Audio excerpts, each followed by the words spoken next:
Ethiopia will lose control of its ports, Asab and Massawa. Ethiopian buufata Asab akkamiin dhabdee hulaa galaanaa dhabuu isii duuba eenyu faatture arrallee shirri Itoophiyaa irratti xaxamaa jiru hin dhaabbanne kanarratti immoo odeeffannoo barbaachisaan harkaa isiniif qabaanaa waliin turaa an Rastam Muhammad. Ethiopian dhimma itti fayyadamaa hulaa galaanaa ilaalchisee gaaffii kaaftee beekamtiin walabummaa biyyummaa isii Eertiraaf kennite irratti shakkiin tokko akka ka'uu ta'ee jira. Ibsi hoggantoota mootummaa Itoophiyaa irraa yeroo adda addaa kennamuu Eertiraa biratti dallansuu cimaa uume.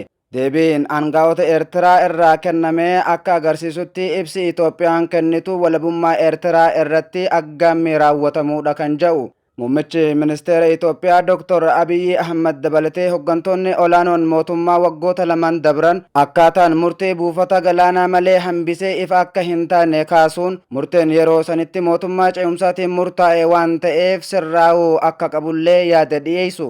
Labsiin walabummaa Eertiraa yoomii fi akkamitti godhame Itoophiyaan biyyummaa walabummaa fi abbaa biyyummaa Eertiraa yoomii fi akkamitti beekamtii kennite. Beekamtii kennite kana haquu yookaan duubatti deebisuu dandeessi bu'aa isaa maal ta'uu danda'a seerotaa fi waliigalteewwan idila addunyaa akkasumas ogeeyyiin hariiroo idila addunyaa dhimma kanarratti maal jedhu.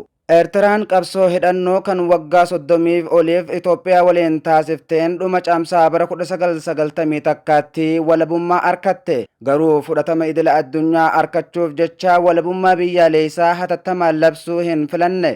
Inumaahu koreen giddugaleessa dhaabbatichaa riferendamii dhaabbata biyyoota gamtoomanii fi qaamolee birootiin ilaalamee akka gaggeeffamu murteesse.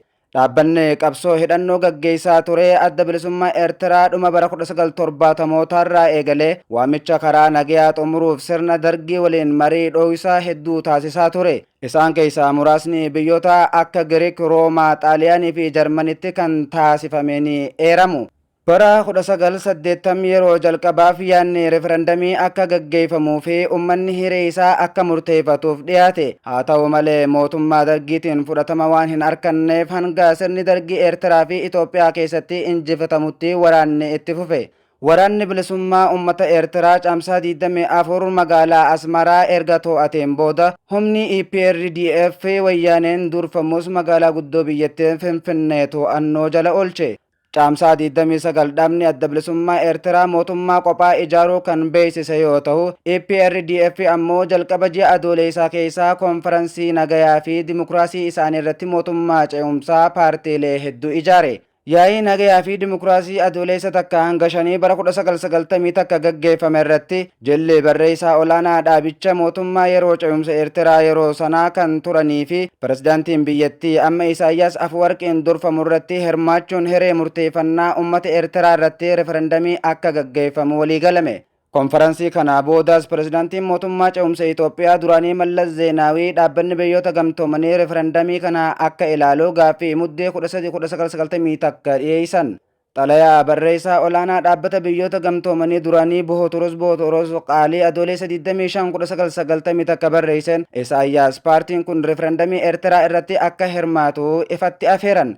Eblaa bara 1992 mootummaan yeroo labsii komishinii referendamii hundeessee referendamiidhaaf qophaa'u ibse. Caamsaa bara 1992 jilli dhaabbata biyyoota gamtoomanii Asmaraa daawwachuun komishinichaa waliinis mari'ate. Haaluma kanaanis ergama garee taajjabbii dhaabbata biyyoota gamtoomanii ifatti hundaa'e. Adeemsa sagalee kennuu eblaa 23 hanga 25 bara 1993 hordofee dhaabbata biyyoota gamtoomanii jalatti gaggeeffaman. Filattoonni parsantii 99.8 walabummaaf biyyattiif filannoo eeyyee jedhu sagalee kennuu isaanii komishiniin referendamii kanaa beeksise. Filannoon dhiyaate Eertiraan akka biyya walabaa taatuuf eeyyee yookaan lakkee kan jedhu ture. Bakka bu'aan barreessaa olaanaa fi itti gaafatamaan garee taajjabdoota UN kan turan lammii Libaanoon Samiir Sambar referendamii kana bilisaa fi haqa qabeessa jechuun labsuun bu'aa argametti quufuu guyyaa san addunyatti beeksisan.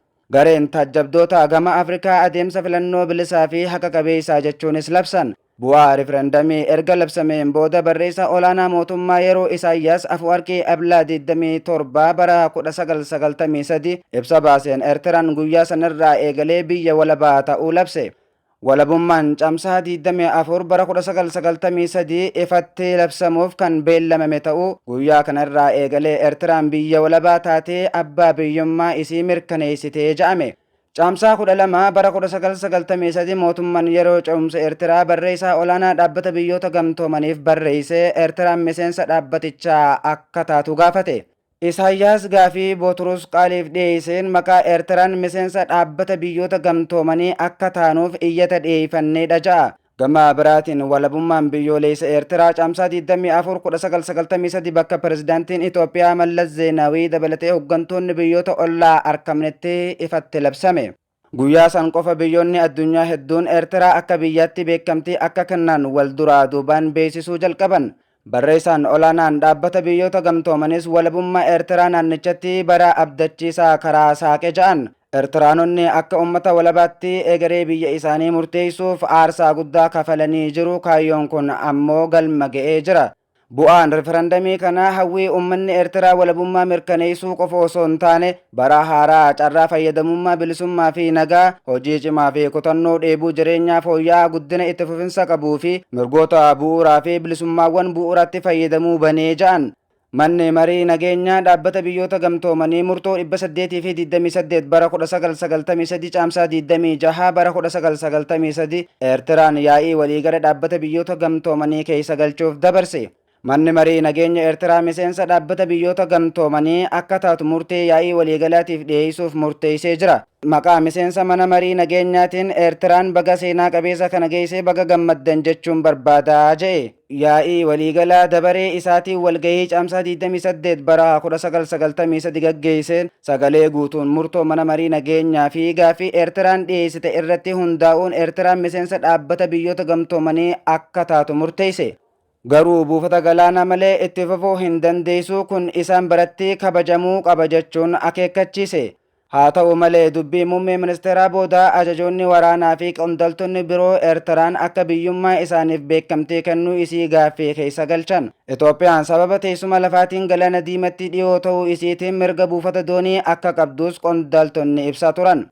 Buufanni doonii Asab bara sirna dargii of bulchaa turte jalqaba bara 1990 keessa mootummaa ce'umsa Itoophiyaatiin qaama Eertiraa akka ta'es yeroo dubbatan dhaga'ama. Mootummaan Eertiraa ji'a dabree deebii kenneen abbaa biyyummaa Eertiraa bara 1993 seera addunyaa irratti hundaa'uun referendamii gaggeeffameen mirkanaa'uu isaa fi referendamii UN'n hordofuu kan lammiilee Eertiraa 99 ol walabummaaf sagalee kennuu seera qabeessa ta'uu isaa falme. Referendamichi bu'uura murtee isaa Eertiraa tokkicha yoo ta'u akkaataa qajeeltoowwan idila addunyaatiin kan gaggeeffamedha. Jalqaba bara 1964 Masri magaalaa Kaayirootti gaggeeffame irratti biyyoonni hundinuu yeroo walabummaa biyyaalessa isaanii argatan daangaa qaban kabajuu qabu jechuun murteessee ture. Gaafii walabummaa biyyaalessa Eertiraan dhiyeessitees daangaa koloneeffataa bulchitoonni Xaaliyaan irratti waliigalan irratti kan hundaa'e yoo ta'u kibbaan Itoophiyaa dhiyaa fi kaabaan Biriteen qarqara kibbaan ammoo Faransaay. Akka viisoo kan jedhutti seenaa biyyootaa keessatti beekamtiin abbaa biyyummaa kan irraa kaafame yookaan addaan citee mul'ata. Beekamtii biyyummaa kaasuun yeroo baay'ee sababoota ji'opolitikaa fi diinagdeetiin yoo ta'u kabaja seeraa fi aadaa idila addunyaa waliin kan wal qabatu miti. Haa ta'u malee bu'aan beekamtii abbaa biyyummaa irraa kaasuu yookaan ofirraa kaasuu bu'aa hamaa fiduu danda'a. Gama lamaanii fi michoota biyyoota lamaanii jidduuttis diinummaa uumuu danda'a. Viisoo kan akkasumas beekamtiin kenname haqamuun tasgabbii dhabuu naannoo fiduu fi biyyoota humna qaban jidduutti dorgommii atakkaroo geessuu akka danda'u dubbata. Kanaaf beekamtii abbaa biyyummaa fi walabummaa biyya tokkoo irraa kaasuun akka waliigalaatti farra tasgabbii fi dippiloomaasii ta'etti ilaalamuu danda'a.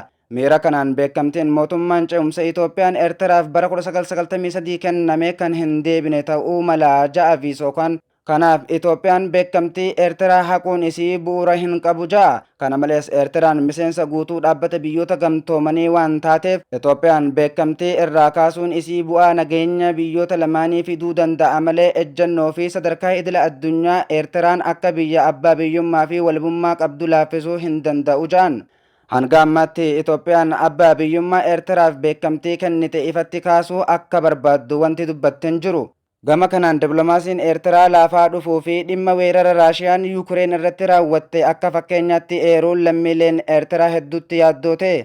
Itoophiyaan hulaa galaanaa isii haala kanaan dhabdeeffachuuf dhiyeenya kana sochiin jalqabame qaamota baay'ee dadammeessee jira. Dubbii muummichi ministeera Itoophiyaa paarlaamaa irratti Itoophiyaan hulaa galaanaa argachuun waan hin oolle jedhanii dubbatan hordofuun guyyaa har'aa pirezidaantiin Eertiraa Isaayyaas Afwerqii gara Ijiptii imalee jira. Dhimmi garas imalaniifis afeerraa pirezidaantiin Masrii isaaniif taasisarraa hundaa'uun waliin marii taasisuuf guyyaa 5 Kaayiroo turuuf kan jiru tahuu dubbi himaan isaa ibse. Pirezidaantiin Eertiraa Isaayyaas Afwerqii marii guyyaa 5tiif ganama kana Masrii kan deeman yoo ta'u, kunis afeerraa pirezidaantii Masrii Abdul Fattah Al-Siisii hordofee ta'uu ministeerri beeksisa Eertiraa Yamanee Gabra Masqal hime. Akka ministeerri kun jedhutti pirezidaantonni lamaan kun akkaataa hariiroo waloo itti cimsatan irratti marii taasisuun yaaddoowwan waloo naannawaa fi idila addunyaa ilaalchisee yaada isaanii wal jijjiiru. Jilli Eertiraa Masrii deeman ministeera dhimma alaa Eertiraa Osmaan Saalee akka dabalatus himame. Pirezidaantii Isaayyaasii fi jilli isaanii sadaasa takka eeba muuziyeemii guddaa Masrii haaraa irratti ni argamu jedhameeti eegama. Daawwannaan kun biyyoota lamaan jidduutti hariiroo dippiloomaasii taasifamaa ture hordofeeti. Ammajjii 2024 pirezidaantiin Eertiraa Isaayyaas Afwerqii ministeera dhimma alaa Masrii Saamee Shukrii Asmaratti simachuun dhimmoota hariiroo biyyoota lamaanii fi dhimmoota naannichaa irratti mari'atame. Dabalataanis ministeerri dhimma alaa Masrii xalayaa pirezidaantii Abdul Fattah Al-Siisii irraa ergamee pirezidaantii Isaayyaasiif kennuun isaa ibsame. Yeroo kanattis pirezidaantii Isaayyaas mariif gara Kaayiroo akka deemaniif pirezidaantiin Masrii Abdul Fattah Al-Siisii irraa afeerraan dhiyaatee itti himamuun ibsame. Marichi walitti dhufeenya cimsuu fi mala qindoomina garee sadii Masrii, Eertiraa fi Soomaaliyaa tarkaanfachiisuu irratti xiyyeeffate. Bu'uurri jalqaba Kaayirootti jalqabamee ejjennoo nageenyaa naannoo irratti keessumaa galaana diimaa, Liibiyaa fi Saahel keessatti qindeessuuf kan akeekedha. Masriin bulchiinsa galaana diimaa keessatti hirmaannaa mootummaa qarqara galaanaa hin taane mormuu isii irraa deddeebitee dhiyeessaa turte. Isaayyaas gara Masriitti imaluun isaanii ministeerri muummee Dr. Abiyyi Ahmad onkololeessa 28 Itoophiyaan akkamitti hulaa galaanaa dhabde kan jedhu ragaaleen seeraa yookaan mootummaa keessa hin jiru dhimmichi gaaffii seeraa seenaa fi dhimma jiraachuu waan ta'eef marii nagayaatiin furamuu qaba jedhanii miseensota mana marii bakka bu'oota uummataatti erga himanii guyyaa 2 booda. Muummichi ministeera Itoophiyaa Dr. Abiyyi manni marii bakka bu'oota uummataa yaa'ii idilee lammaffaa bara hojii 5ffaa gaggeeffame irratti gaaffii miseensota paarlaamaa irraa dhiyaateef deebii kennaniin Itoophiyaan qaqqabummaa hulaa galaanaa dhabuun isii akkamitti akka raawwate mariin adeemsa seeraatiin paarlaamaan yookaan uummataaf hin dhiyaanne kanaaf seerri kamiinuu hin murtooyne jedhan. Ummanni akkamitti akka dhabe hin beeku, paarlaamaanis hin beeku, kaabineenis hin beektu. Kanaaf murtee Itoophiyaan galaana irraa mulquu eenyutu murteessee jedhee gaafate. Kun akkamitti akka ta'e kan ibse sanada odeeffannoo tokkollee argachuu hin dandeenyu jedhanii turan. Muummichi ministeeraa gaafin Itoophiyaan galaana diimaa irratti qabdu dhimma haaraa yookaan miiraan guutame osoo hin taane kan barbaachisummaa seenaa fi dinagdee irraa maddu ta'uu hubachiise. Dhimmi kun akka miira nama kakaasuutti ilaalamuu hin qabu, gaaffii biyyaalessaatii dhimma lubbuun jiraachuuti jechuun cimsanii dubbatan. Dr. Abiyyi aangawoonni Eertiraa ejjennoo Itoophiyaa barbaacha hulaa galaanaa irratti qabdu yeroo dheeraaf akka beekan kan dubbatan yoo ta'u, bara 2018 waliigalteen wal hubannoo biyyoota lamaanii hordofuun dhimmicha irratti pirezidaantiin Isaayyaas Afwerqii waliin Asmaraa fi Asabitti dhuunfaan mari'achuu isaanii hubachiise. Kitaaba ida'amuu sadaffaa keessatti ilaalcha naannawa Itoophiyaan Asabarraa qabdu ifatti kaa'ee hoggansa Eertiraatiif kennaa godhee ergee jechuun ibsame. Eegan kabajamtoota hordoftoota Oromoo Voice Media sagantaan keenya kanarraa kanaan goolabamee sagantaa biroon hanga walitti deebinu nagayaan nu tura.